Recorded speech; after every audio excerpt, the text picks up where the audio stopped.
Bismillahirrahmanirrahim. Upon request of the students, I have given an outline of the ideal case presentation of the thyroid. So it is requested that all of you must please pay attention and listen to the description very carefully. Your case presentation approach must be that you give diagnosis in the examiner's mind, that yes, you are dealing with a case and the case is fla. Okay, so your case presentation must not be just a narration of the patient story, but it must give you a diagnosis in the examiner mind. Then the examiner will impress. So I will not go into the details about the patient biography and will straight go to the present complaint. The present complaint in case of the thyroid will be swelling in front of neck. These swellings can be a single swelling or it can be a nodular swelling in front of the neck, or it can be a generalized enlargement of the thyroid. So it will cover solitary thyroid nodule, multinodular goiter and Graves' disease as well. Swelling in front of neck for the last 3 years, and about the description, it can be euthyroid, hypothyroid, a hyperthyroid. Here I am describing about a hyperthyroid state, sweating and palpitation for the last 1 year. Now, history of present illness. First, positive history and then negative history excluding other things in the chapter of the thyroid. Swelling in front of neck is one complaint for the last 3 years. I am opening it first, and then after that I will go to the second step, which is sweating and palpitation for the last 1 year. Patient was apparently well 3 years back when she noticed a swelling in front of right side of neck, which moves with swallowing. It will give a very good impression of you in front of the examiner when you add this last sentence, move with swallowing. Initially size of almond, gradually increase, not rapidly increase, gradually increase to current size with no associated neck pain, fever, trauma, any discharge or wound, any decrease in the size of the swelling or no other swelling in the body. This is the whole description of your first complaint, swelling in front of neck. Remember, the things which are important to mention here is it moves with swallowing. So you by this sentence has excluded all non-thyroidal neck swellings.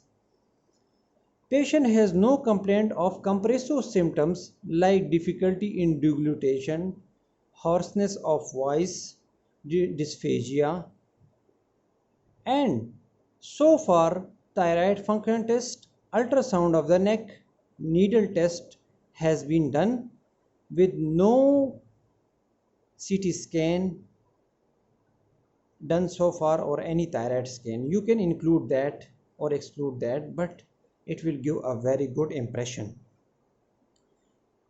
So after that, now we come to the second complaint.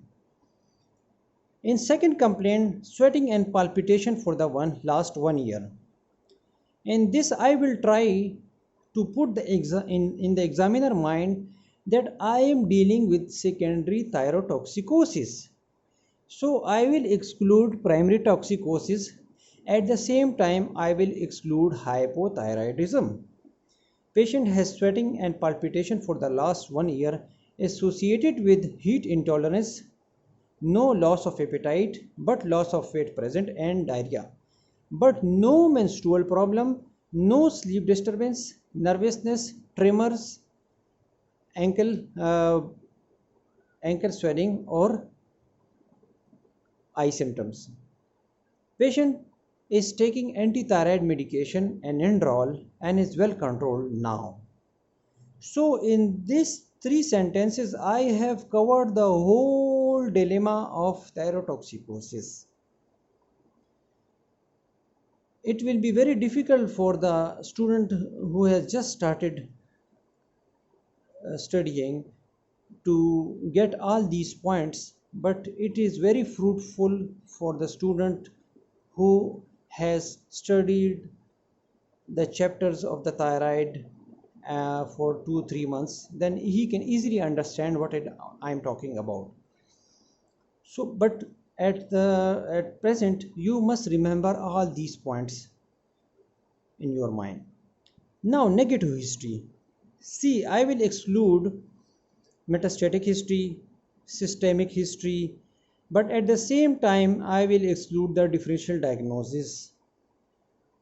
So patient denies LLBB, liver, lung, bone, brain symptoms like jaundice, hemoptysis, back pain, body pains, headache, and systemic symptoms like drenching night sweats or Horner syndrome, symptoms of Horner syndrome, itching, generalized weakness, depression episodes, flushing of the face.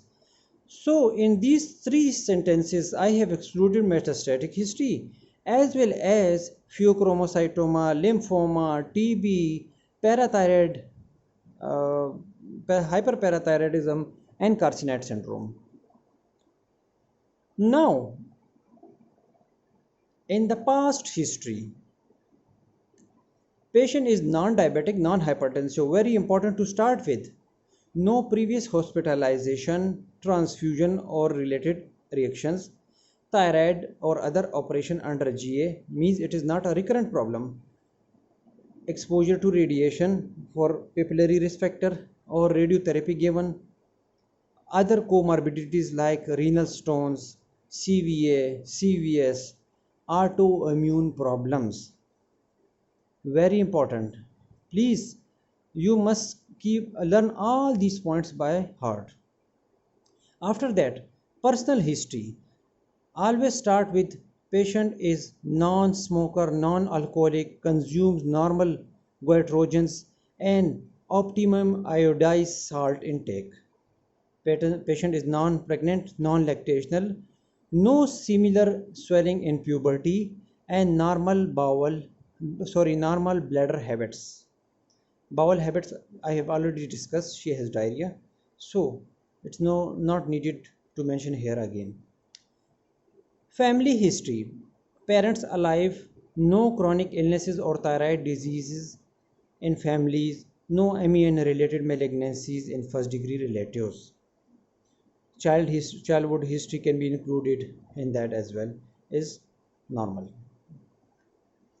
Then no chronic drug intake, especially lithium carbonate, thyroxine intake, which can cause goiters, or drug or food allergies can be included in that. And then the monthly income is 40,000, satisfactory socio-economic support, and patient is immunized in the childhood. In that I have almost included the whole of the chapter of the thyroid, but it will need you to at least uh, 10 to 15 times you have to learn all these points by heart. I have tried my best to cover all the subject matter of the thyroid in this 10 or 15 sentences. Thank you so much.